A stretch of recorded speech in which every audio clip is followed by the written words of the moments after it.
reverendo Jesse Jackson, defensor de los derechos civiles en Estados Unidos. Ahora se une a nuestra transmisión desde Miami Roberto Izurrieta, colaborador político de CNN, profesor de la Universidad George Washington. Bienvenido, Roberto. Y bueno, comencemos hablando de este día.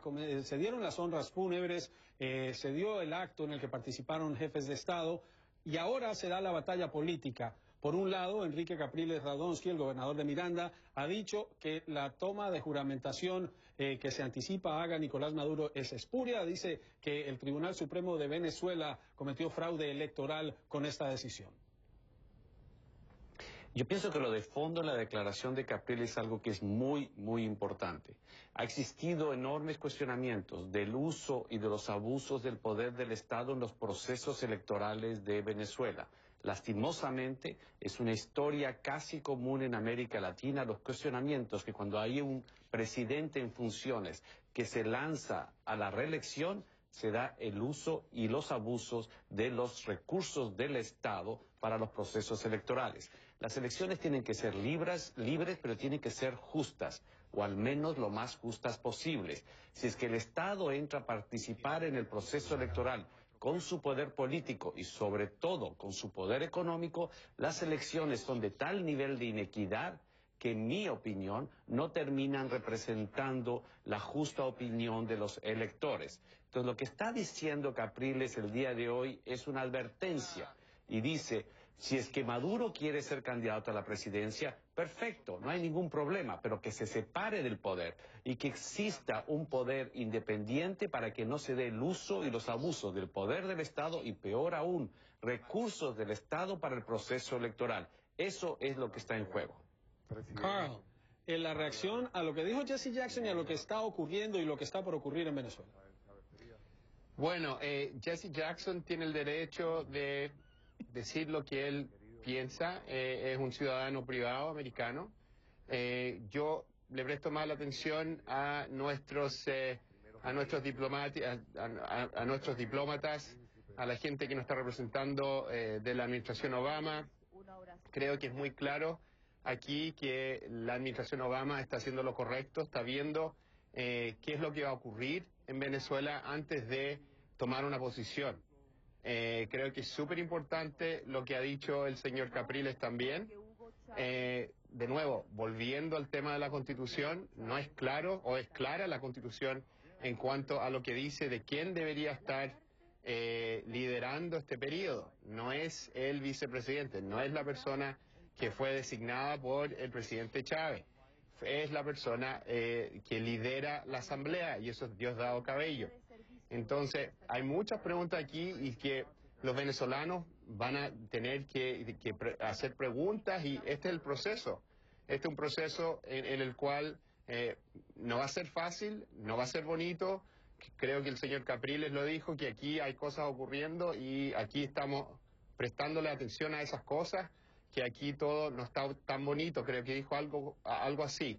Esto va a ser muy difícil, el próximo mes va a ser un periodo de mucha controversia, yo creo, va a haber el tema del funeral ahora y los días que van a estar ahí pensando sobre el presidente Chávez, su labor, etcétera, pero al mismo tiempo el uso de el funeral, el uso o la manipulación del dolor de la gente para fines de la campaña también está ocurriendo y creo que es muy importante ver esto mediante ese foco. Esto todo va a tener relevancia en cuanto a lo que ocurra cuando existan la elección y eso es el marco de todo lo que está ocurriendo.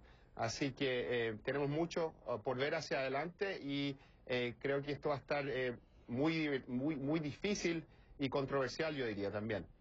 Dan, uno escuchaba hoy las palabras de Nicolás Maduro, vicepresidente de Venezuela, en el acto de despedida del presidente Chávez, y él decía, Chávez le enseñó al país a amar y a perdonar.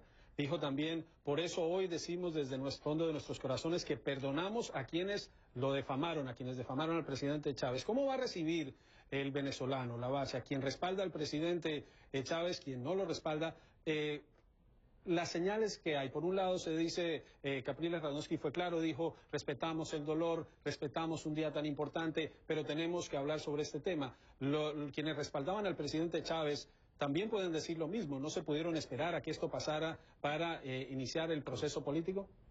Mira, creo que ambos lados piensan que el otro ha empezado el proceso político de manera anticipada. Y francamente, el chavismo lo empezó con cómo anunciaron la muerte de Chávez, que expulsaron a 2 estadounidenses esa mañana, que echaron la culpa del cáncer de Chávez a los Estados Unidos. Eso es la página del guión cubano y chavista de buscar el enemigo externo. Entonces empezaron a joder la política desde la primera. Y como dije al principio, que Capriles tenía que salir en algún momento en este escenario porque hemos visto mucho oficialismo, mucho chavismo esta semana con atención de todo el mundo puesto sobre Venezuela. Creo que esto fue un momento para Capriles salir y acordar al resto del mundo que hay otra Venezuela, que Venezuela no es un país unificado en este momento, es un país con divisiones profundas, y también creo que Capriles salió un poco para tratar de empezar un proceso de disminuir a Nicolás Maduro como candidato, a decir, mira Nicolás, no tengas temor, a hablar que quizás este no es un líder, un gran líder, Nicolás Maduro. Creo que por lo menos había 2 mensajes, creo que también un mensaje, un llamado a la comunidad internacional, ojo, miren lo que está ocurriendo aquí y pongan atención y pongan su presión, la comunidad entera, no solamente un país u otro, de la necesidad que haya elecciones justas y transparentes y que van a ser elecciones muy rápidas. Necesita el enfoque de la comunidad internacional también. Vamos a ir a la pausa y recordemos lo que dijo Enrique Capriles Radonsky. Dijo, Cuba no va a mandar en Venezuela, tampoco Estados Unidos, parte de sus declaraciones. Nos vamos a la pausa, ya regresamos con más análisis en esta transición de poder en Venezuela. Electoral es parte de esta dinámica política. Quiero invitar ahora a Roberto Izurieta a la conversación. Roberto, a Venezuela, ¿qué tanto le importa, qué tanto le puede preocupar, por ejemplo, la respuesta de Estados Unidos, la respuesta de la comunidad internacional? ¿Es algo que necesita, es algo que va a necesitar en el futuro, o puede seguir por la línea que ha seguido de mantenerse alejada de la influencia de Washington, por ejemplo?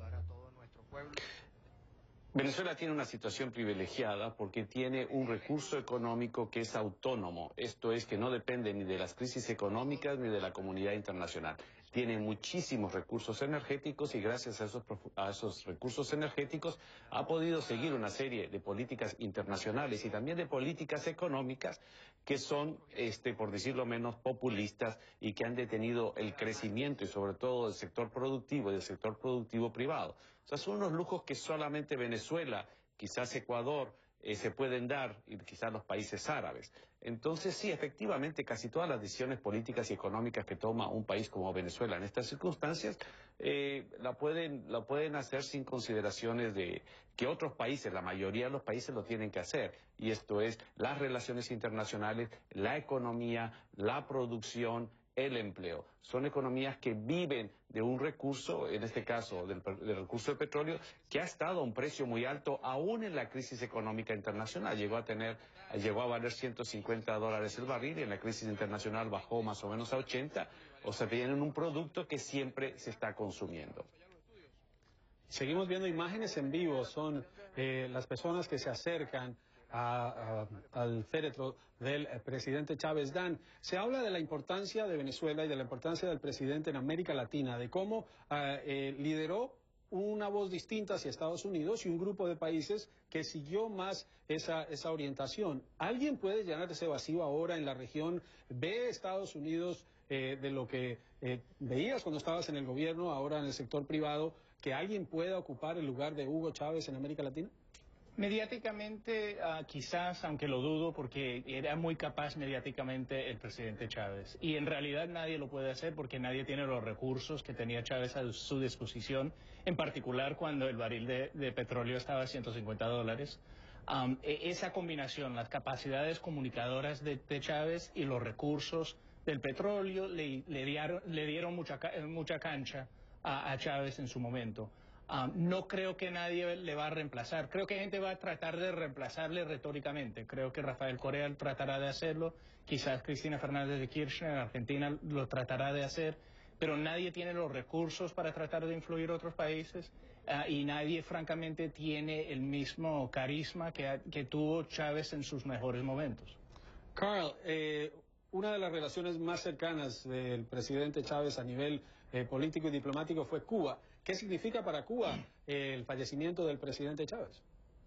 Bueno, lo que significa es que se pone en duda la ayuda que le ha dado Venezuela a Cuba por tanto tiempo. La ayuda con petróleo descontado, a precio descontado, la ayuda con otros fines de asistencia financiera. Creo que por las próximas semanas o el próximo mes, el señor Maduro va a estar hablando de continuar esa ayuda, que van a hacer más, va a tratar de ser más Chávez que Chávez. De nuevo, eso todo dictado basado en su necesidad de tener apoyo de su base dentro de Venezuela. Pero la realidad es que no tienen dinero para estar haciendo todas estas cosas. Tienen que mantener todos los compromisos que han tenido con los países caribeños, con Cuba, con otros países en Centroamérica y Sudamérica, y la economía venezolana no está buena, tienen un problema muy grande de seguridad en Caracas, tienen un problema muy grande en PDVSA, que están produciendo menos y menos petróleo, así que tienen que mejorar la industria petrolera. Si el precio sigue alto, eso los ayuda, pero el momento que el precio de petróleo empiece a bajar, van a estar en un problema muy grande. Yo creo que Cuba sabe eso.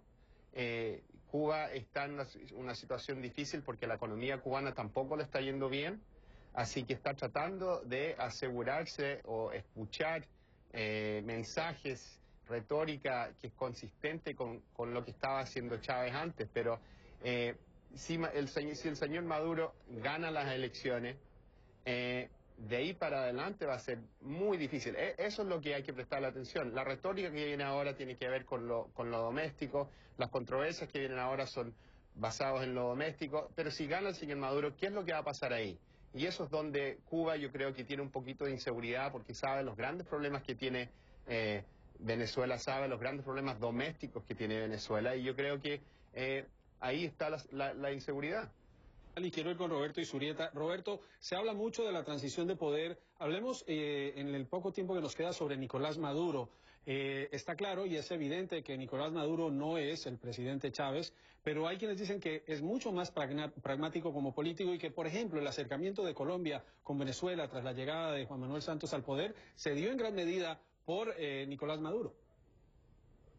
El New York Times escribió un artículo el día de ayer también en esa línea. Yo personalmente no la comparto. Yo pienso que toda esta disputa de poder entre Diosdado Cabello y Maduro que se dio es en gran parte porque Cuba considera que Maduro es un hombre ideológicamente mucho más consistente y más confiable. Muchas gracias, Roberto. Dan, ¿cómo ves tú a Nicolás Maduro, un político que ya va a obrar como él y no como alguien dentro del gobierno del presidente Hugo Chávez? Y eso es exactamente la incógnita. No sabemos quién es Nicolás Maduro. Yo he estado en muchas reuniones con él en el marco internacional, y cuando venía una decisión, él no tomaba la decisión, sino hacía una llamada telefónica a Chávez para ver qué era la decisión. Entonces, creo que no sabemos mucho de cómo va a ser Nicolás Maduro como líder sin Chávez. Carl Meacham, ¿cómo ves tú la transición Maduro, ya Nicolás Maduro como presidente encargado, ya sin el presidente Chávez? Tiene que ser más Chávez que Chávez el señor Maduro, y creo que, como dijeron antes, tiene que mantener una base dentro del país, tiene que mantener sus amistades con los cubanos, etcétera. Así que lo que dice ahora es lo que yo creo. Yo creo que lo más difícil está hacia adelante, no hacia